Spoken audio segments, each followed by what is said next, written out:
Second year chapter number 6 plane analytic geometry straight line. अच्छा, इसमें सबसे पहले टॉपिक है graph of an equation. Graph of an equation.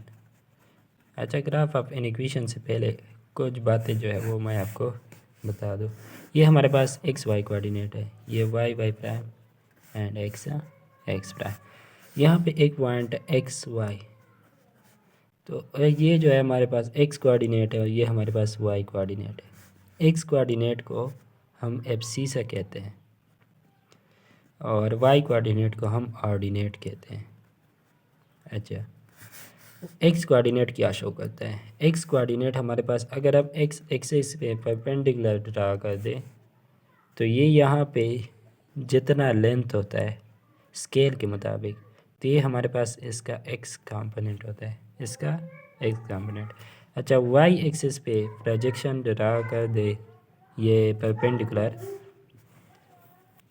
तो वाई एक्सिस पे परपेंडिकुलर ड्रा किया, वाई एक्सिस पे इसने जो ट्रेस किया यहाँ पे लाइन, तो ये हमारे पास इसका वाई कंपोनेंट होता है। तो यहाँ पे मैं आपको बता दूँ कि ये जो पॉइंट है हमारे पास, इसमें एक्स हमारे पास क्या शो करता है? It's distance from Y axis. ये जो डिस्टेंस है, देखिए ये हमारे पास चूँकि एक रेक्टेंगल बनता है तो ये डिस्टेंस और ये इक्वल होगा। तो एक्स कोऑर्डिनेट हमारे पास शो करता है distance from Y axis, distance from Y axis. अच्छा, जो y है वो ये हमारे पास इसकी इक्वल होगा, लेकिन ये कहाँ से डिस्टेंस, इस पॉइंट का डिस्टेंस है हमारे पास x एक्सिस से। तो y हमारे पास शो करते हैं क्या? Distance from x axis. और इसके अलावा इसमें ये बात थी कि इसमें x और y दोनों हमारे पास पॉजिटिव, इसमें x नेगेटिव y पॉजिटिव, इसमें दोनों नेगेटिव, और यहाँ पे x पॉजिटिव हमारे पास y नेगेटिव। अच्छा, एक क्वेश्चन इस तरह है कि हमारे पास एक पॉइंट है पी एक्स वाई, ये हमारे पास कौन से क्वाड्रेंट में है? थर्ड क्वाड्रेंट में। तो मुझे बताया कि एक्स वाई, ऑप्शन है कि X Y is greater than zero, B है X Y is less than zero, C है बोथ एंड डी है नॉन। तो थर्ड क्वाड्रेंट में चूँकि दोनों नेगेटिव है तो नेगेटिव इनटू नेगेटिव ये हमारे पास पॉजिटिव आता है, तो ये वाला ऑप्शन हमारे पास करेक्ट ऑप्शन है। अच्छा, नेक्स्ट है हमारे पास डिस्टेंस परबोला। अच्छा, इसमें कुछ बातें इस तरह एक्सप्लेन हुई है कि what is plane, what is line. पहले लाइन क्या होता है? लाइन जो होता है दोनों, इसका कोई एंड पॉइंट नहीं होता, दोनों साइड पे इसको हम एक्सटेंड कर सकते हैं। अच्छा, इसको क्या कहते हैं? लाइन। लाइन सेगमेंट यानी लाइन का कुछ हिस्सा, इसके दो एंड पॉइंट्स होते हैं, यानी ये लाइन है, इस पर मैं ये एक इसका सेगमेंट ले लूँ तो ये लाइन सेगमेंट बन जाते हैं, इसके दोनों एंड पॉइंट्स होते हैं। अच्छा, नेक्स्ट है रे। रे का एक स्टार्टिंग पॉइंट होता है और एक साइड पे एरो होता है, यानी इसको हम इस साइड पे एक्सटेंड करते हैं। अच्छा, नेक्स्ट है इसमें angle and standard position. Angle कब बनता है? जब दो रे आपस में को इनिशियल हो, दो रे आपस में को इनिशियल, यानी इनका इनिशियल पॉइंट दोनों का सेम हो। अच्छा, हमारे पास ये क्या बनाते हैं? फिर एंगल बनाते हैं। एंगल स्टैंडर्ड पोजीशन में कब होगा? कि जब इसका जो ये इनिशियल रे है, इनिशियल रे, ये हमारे पास क्या है? टर्मिनल रे। जब इसका इनिशियल रे हमारे पास एक्स एक्सिस पे हो, इनिशियल रे एक्स एक्सिस पे हो, और टर्मिनल रे को हम एंटी क्लॉकवाइज हम इसको काउंट कर दें, यानी हमारे पास एंगल इस फॉर्म में हो, ये थीटा है। अब ये थीटा हमारे पास स्टैंडर्ड पोजीशन में है। पहले एक इसका इनिशियल रे हमारे पास एक्स एक्सिस पे हो, और सेकंड जो थीटा वो हम एंटी क्लॉकवाइज काउंट करें। लाइक अगर मेरे पास ये इनिशियल रे है, ये टर्मिनल रे है, ठीक है, तो इसमें ये वाला एंगल ये स्टैंडर्ड पोजीशन में नहीं होगा, बल्कि ये जो एंगल है हमारे पास एंटी क्लॉकवाइज, ये स्टैंडर्ड पोजीशन में एंगल है। अच्छा, नेक्स्ट इसमें क्या एक्सप्लेन हुआ है? Calculation of distance between two points. दो पॉइंट्स है मेरे पास, x1 y1 और x2 y2। अच्छा, इनके दरमियान ये जो डिस्टेंस है इसको मैं p कह देता हूँ। इसको क्यों मैंने p क्यों डिस्टेंस इसको इस तरह रिप्रेजेंट करते, ये मैंने मालूम करना है। किस तरह मालूम करूँगा? देखो, ये जो x है ये हमें ये डिस्टेंस शो करता है x1, ये जो y1 है ये हमें कौन सा डिस्टेंस ये हुआ शो करता है, तो ये x1 ये हमारे पास y1 हो गया। अच्छा x2 जो है ये हमें ये जो सारा डिस्टेंस है यहाँ तक ये डिस्टेंस हमें शो करता है, और y2 जो है ये हमें ये डिस्टेंस, तो यहाँ से यहाँ तक ये क्या हो गया x2 हो गया, ये हमारे पास y2 हो गया। अब मैं क्या करता हूँ, ये स्ट्रेट लाइन है, यहाँ पे इस पॉइंट से मैं इस लाइन पे परपेंडिकुलर ड्रा करता हूँ, परपेंडिकुलर ड्रा करता हूँ, तो ये हमारे पास एक राइट एंगल ट्रायंगल बन गया। अच्छा इसमें इसका ये जो साइड है, ये जो साइड है ये किसकी इक्वल होगा, देखिए ये y2 है हमारे पास, ये रेक्टेंगल है, तो ये भी हमारे पास क्या है, यहाँ से यहाँ तक मेरे पास क्या बन गया y2, और ये कंप्लीट मेरे पास क्या है y1। तो मेरे पास क्या बन गया, इस साइड का मैयर इस टोटल से अगर मैं ये माइनस कर दूँ तो ये आ जाएगा, यानी कि इस साइड का जो मैयर है ये मेरे पास आ गया y1 माइनस y2। अच्छा नेक्स्ट ये इस साइड, ये जो साइड है ये साइड मेरे पास इस साइड के इक्वल है, क्योंकि ये हमारे पास एक रेक्टेंगल बन गया। अब ये मेरे पास कंप्लीट x2 है, यहाँ से यहाँ तक x2 है, यहाँ से यहाँ तक x1 है। अगर मैं x2 से x1 माइनस कर दूँ तो मेरे पास क्या आ जाएगा, ये ये जो हिस्सा है ये बच जाएगा, ये मेरे पास x2 माइनस x1 हो जाएगा, तो ये मेरे पास इसके लिए, तो इस साइड का मैयर मेरे पास x2 माइनस x1 हो गया। अब ये जो हमारे पास है पी क्यू डिस्टेंस, ये हमारे पास इसका हाइपोटेन्यूस, तो पैथागोरस थ्योरम अप्लाई कर दे, पी क्यू का स्क्वायर इज इक्वल टू इस साइड का स्क्वायर बेस का स्क्वायर यानी x2 माइनस x1 ये जो है इसका square plus y1 minus y2 का स्क्वायर, तो पी क्यू डिस्टेंस हमारे पास क्या आ गया x2 माइनस x1 का square plus y1 minus y2 का स्क्वायर। और आपको पता होना चाहिए कि y1 माइनस y2 का स्क्वायर ये इक्वल होता है y2 माइनस y1 का स्क्वायर। स्क्वायर में हम इन दोनों की पोजीशन को चेंज कर सकते हैं, तो इसको मैं इस तरह लिख सकता हूँ x2 माइनस x1 का square plus y2 minus y1 का स्क्वायर होल स्क्वायर रूट। अच्छा ये थे हमारे पास डिस्टेंस फार्मूला। अब ये इसमें कुछ पॉइंट्स हैं, वो पॉइंट्स क्या है कि हमारे पास दिया गया हो एक पॉइंट जो कि x1 और y1 हो, ये पॉइंट 1 है P1, और इसका हम ओरिजिन से डिस्टेंस फाइंड करना चाहें, ओरिजिन से डिस्टेंस फाइंड करना चाहें, तो सेकंड पॉइंट हमारे पास कौन सा बन गया, Q हमारे पास क्या बन गया 0 और 0। अब जब P ओ P यानी ये हमारे पास O है ना, OP डिस्टेंस अगर हम मालूम करना चाहें तो x1 माइनस 0 का स्क्वायर प्लस y1 माइनस 0 का स्क्वायर होल स्क्वायर रूट, तो ये हमारे पास x1 square plus y1 square का स्क्वायर रूट, इस तरह हम फाइंड करेंगे, यानी उनके कोऑर्डिनेट का स्क्वायर का सम का स्क्वायर रूट कर लेंगे। अगर हमारे पास इस तरह हो, दो पॉइंट्स हमारे पास इस तरह हो कि वो एक वर्टिकल लाइन पे लाई करते हो, इन दोनों पॉइंट्स के दरमियान मैंने डिस्टेंस मालूम करना है, तो यहाँ पे अगर आप देखें इनका x जो कोऑर्डिनेट है ये मेरे पास x2 y2 है और ये मेरे पास x1 y2 है, लेकिन x1 एंड x2 दोनों क्या है सेम है यहाँ पे, तो दोनों के लिए मैंने x लिख दिया। तो इन दोनों पॉइंट्स के दरमियान डिस्टेंस क्या होगा, इन दोनों पॉइंट्स के दरमियान डिस्टेंस क्या होगा, तो ये मेरे पास p क्यों, अगर मैं इसको p इसको क्यों कह दूँ, तो ये हमारे पास x माइनस एक्स का स्क्वायर, क्योंकि x2 भी x की इक्वल है, x1 भी x की इक्वल है, प्लस y2 माइनस ये y1 है y1 का स्क्वायर होल स्क्वायर रूट, तो ये हमारे पास 0 आ जाएगा, मेरे पास आ जाएगा y2 माइनस y1 स्क्वायर का स्क्वायर रूट, जो कि हमारे पास इक्वल होता है y2 माइनस y1 का एब्सोल्यूट, स्क्वायर का स्क्वायर रूट हमारे पास एब्सोल्यूट के इक्वल होता है। अच्छा अगर दो पॉइंट्स मेरे पास हॉरिजॉन्टल में हो, ये है ये दो पॉइंट्स है, ये पॉइंट और ये पॉइंट, तो इनका जो y होता है वो दोनों का सेम होगा, y दोनों का सेम होगा, ये x1 हो गया और ये x2 हो गया, तो इसका डिस्टेंस ये p है, ये क्यों है, तो p Q distance is equal to x2 minus x1 whole square plus y minus y whole square.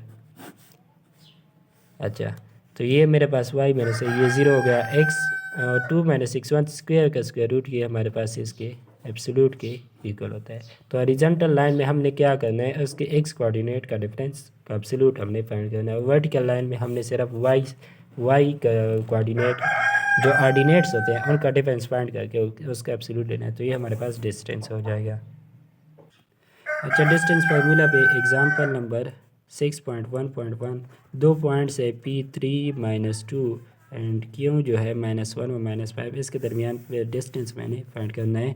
तो हमारे पास डिस्टेंस जो है D या PQ, इसको मैं लिख सकता हूँ PQ का डिस्टेंस, तो वो हमारे पास है इसके इस ये वाला माइनस कर दे, उसका स्क्वायर ले दे तो 3+1 हो जाएगा, क्योंकि पहले से ये माइनस है का होल स्क्वायर, और इससे ये माइनस कर दे, इस ये माइनस कर दिया है, इस ये माइनस कर, कुछ फर्क नहीं पड़ता, क्योंकि मैंने बताया था कि y2 - y1 का whole square is equal to y1 - y2 का होल स्क्वायर है। तो इससे क्या आ जाएगा -2 + 5 -2 + 5 whole square plus square root. तो ये 4 का स्क्वायर, ये 3 का स्क्वायर, 4 का स्क्वायर प्लस 30 का स्क्वायर 25 का अंडर रूट हमारे पास 5 आता है। तो इसकी जो डिस्टेंस है वो हमारे पास 5 आ गया।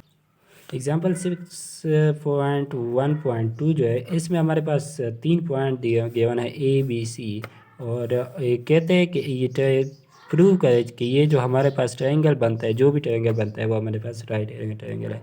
इसका मेथड किस तरह है, आपने AB डिस्टेंस फाइंड करना है, BC डिस्टेंस फाइंड, और फिर EC फाइंड।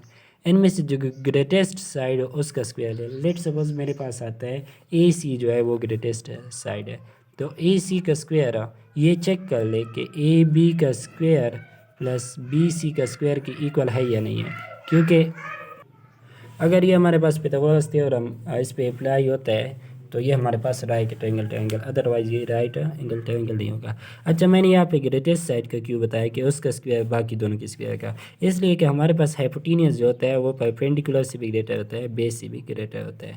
90 के अपोजिट जो साइड होता है वो इन दोनों से ग्रेटर होता है, इसलिए आपने ग्रेटेस्ट को चेक करना है, उसका स्क्वायर बाकी दोनों स्क्वायर के संग के इक्वल होना चाहिए।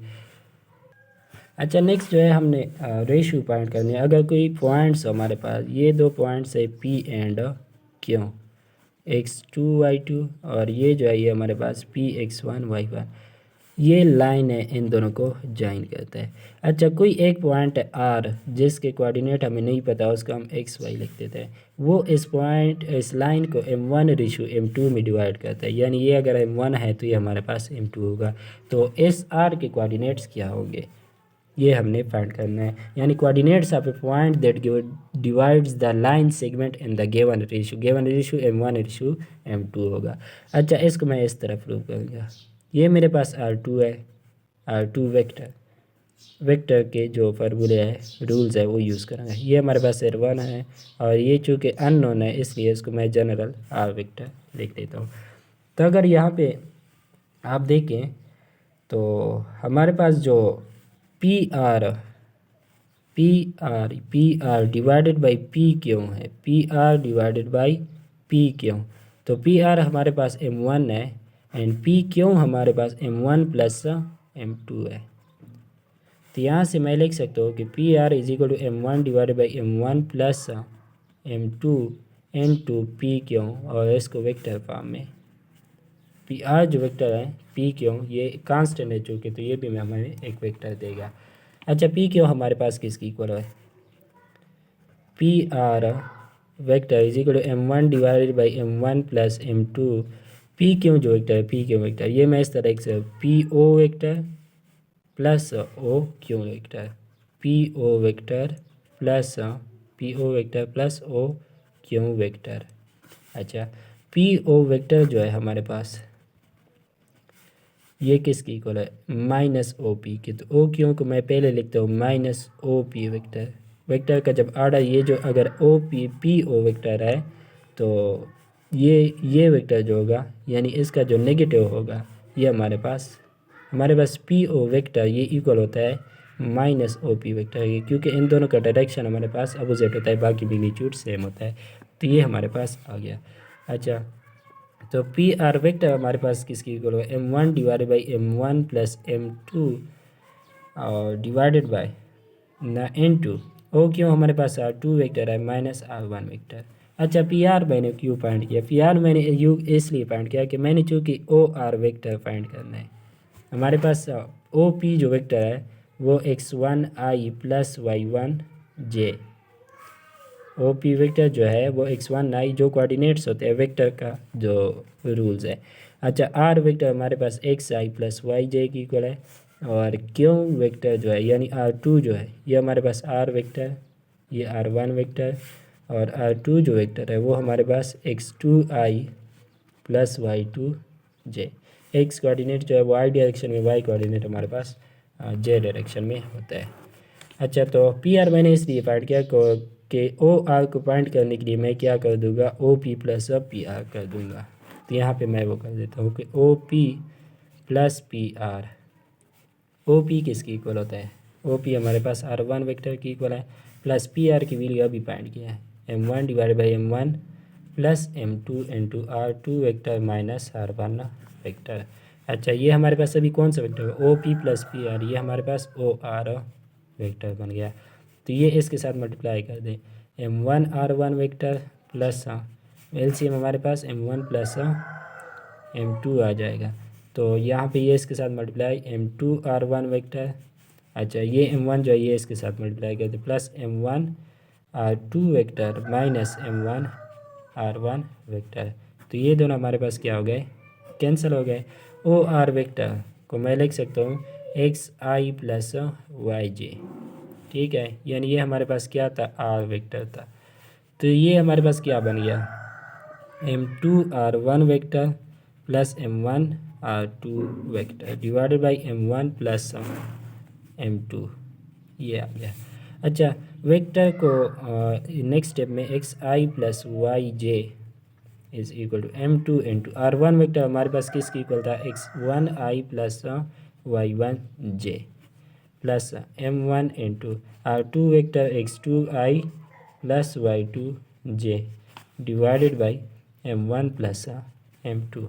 अच्छा, अब एक्स आई प्लस वाई जे ये हमारे पास इक्वल है, आई को मैं ऐड करता हूँ, आई को आपस में ऐड करते हैं, जे को आपस में, तो M two x one plus M one x two into I vector और plus M two Y one into J plus M one Y two into J vector, या जे कॉमन कर दूँ बाहर लिख दूँगा J vector divided by M one plus M two, बीच में plus है तो न्यूमरेटर हमारे पास डिस्ट्रीब्यूट हो जाएगा।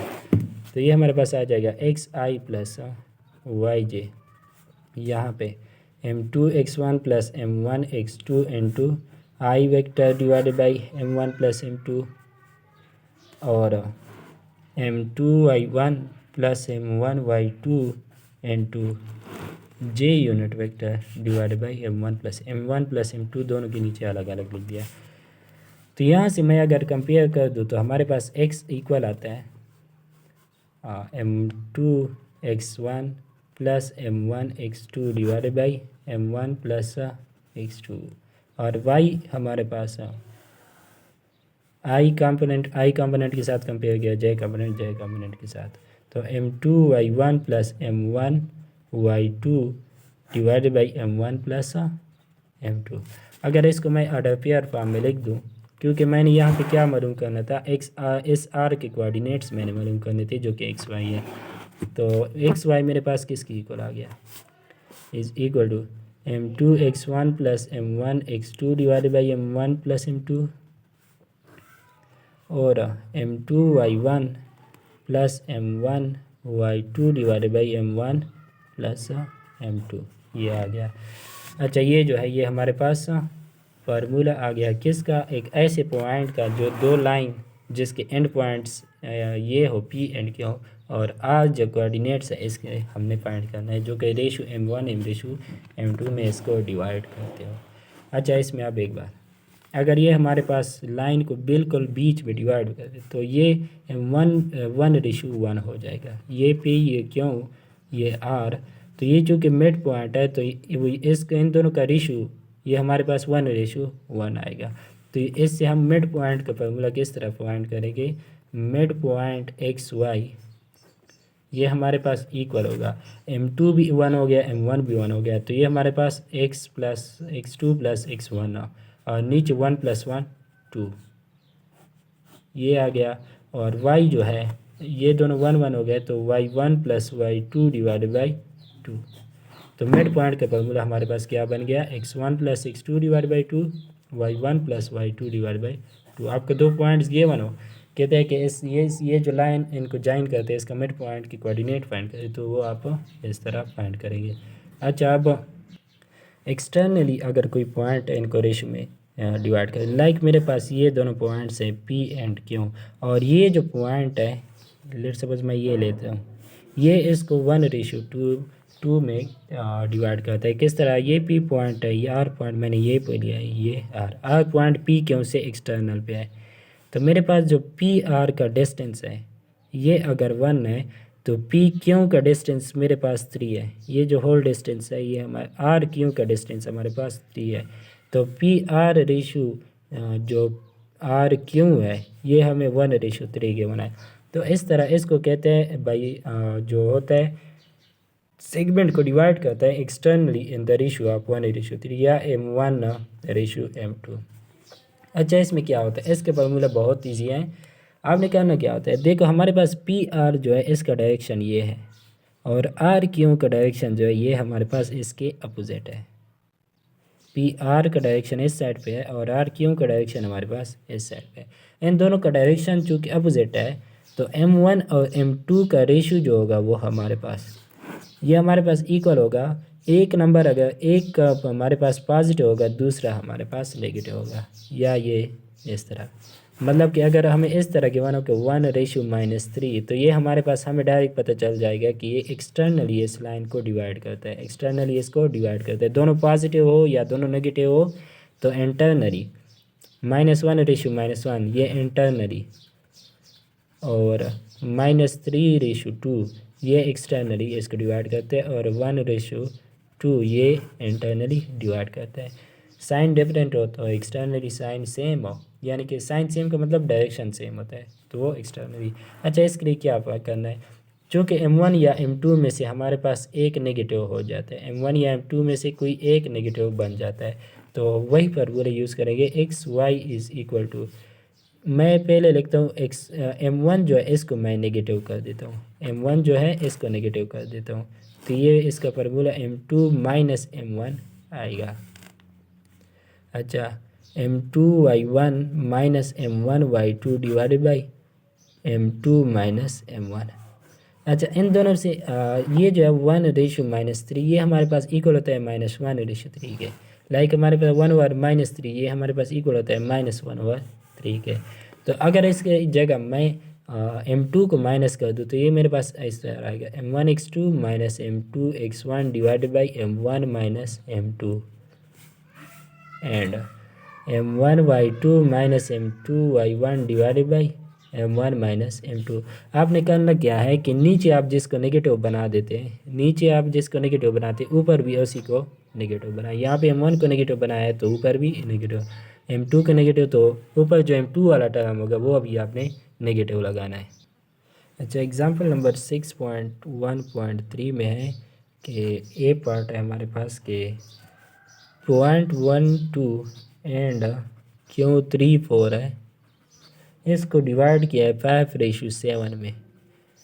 किसी और पॉइंट ने इसको डिवाइड किया है जो कि XY है ना मालूम है, तो इसने इस लाइन को PQ लाइन को 5:7 में डिवाइड किया है। दोनों पॉजिटिव है तो इंटरनली, एक तो पता हमें ये पता चल गया कि इंटरनली इसको डिवाइड किया है। अच्छा, अब हम पॉइंट करेंगे वो XY पॉइंट क्या होगा, तो हमने फार्मूला पढ़ा है, ये हमारे पास अब M2 है, ये हमारे पास क्या है M1 है। अच्छा, M2x1 हमने क्या पढ़ा है M2x1 यानी M2 7 को मैं मल्टीप्लाई कर दूंगा x1 से यानी 1 से, plus M1x2 divided by M1 plus M2।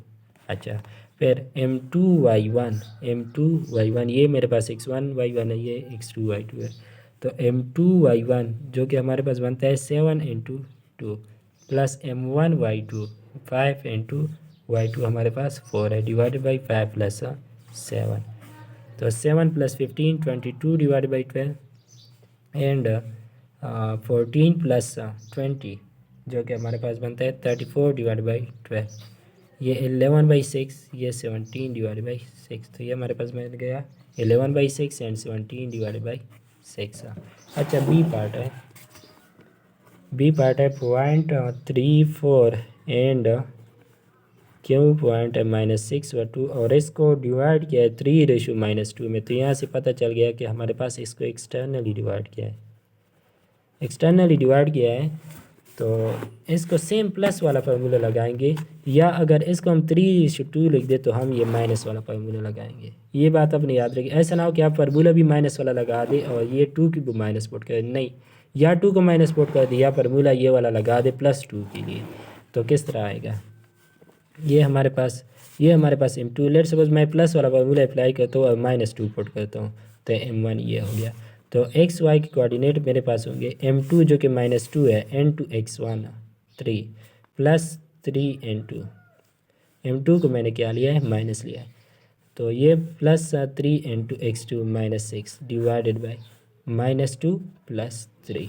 अच्छा नेक्स्ट है -2 N2 यानी M2 × y1 4 plus M1 × y2 हमारे पास 2 डिवाइडेड बाई -2 +3। नीचे दोनों का 1 1 आ जाएगा, ये -6 ये -18 और यहाँ पे -8 +6। तो ये हमारे पास क्या बन गया, -24 और ये -2। ये इसका आंसर है। अच्छा 2 क्वेश्चन में छोटे से question, distance of A point 4 - 5 from x axis कितना होगा। तो मैंने पहले स्टार्ट में आपको बताया कि एक्स एक्सिस जो डिस्टेंस होता है वो हमें वाई कोऑर्डिनेट, लेकिन डिस्टेंस चूँकि हमारे पास पॉजिटिव होता है तो ये -5 का एब्सोल्यूट इज इक्वल टू +5 आएगा। Distance of this point from x axis ये हमारे पास 5 आएगा। अच्छा पॉइंट -2 - 1 का डिस्टेंस फ्राम वाई एक्सिस कितना होगा। वाई एक्सिस जो डिस्टेंस होता है, यानी ये हमारे पास पॉइंट है तो वाई एक्सिस ये जो डिस्टेंस होता है ये हमारे पास कौन सा कोऑर्डिनेट देता है, एलॉन्ग एक्स है चूँकि, तो ये हमारे पास एक्स कोऑर्डिनेट देगा, लेकिन इसका एब्सोल्यूट तो -2 का एब्सोल्यूट इज इक्वल टू 2। ये 2 क्वेश्चन दे आपने एक्सप्लेन कर दिए। अच्छा फिर ये है कि लास्ट 2 पॉइंट्स इस वीडियो का, कि हमारे पास एक्स एक्सिस पे वाई कोऑर्डिनेट हमारे पास 0 होता है, यानी हमारे पास Y coordinate is 0 is equal to 0 on X axis, और वाई एक्सिस पे हमारे पास एक्स कोऑर्डिनेट जो होता है वो हमारे पास 0 होता है। X coordinate is equal to 0 on y axis.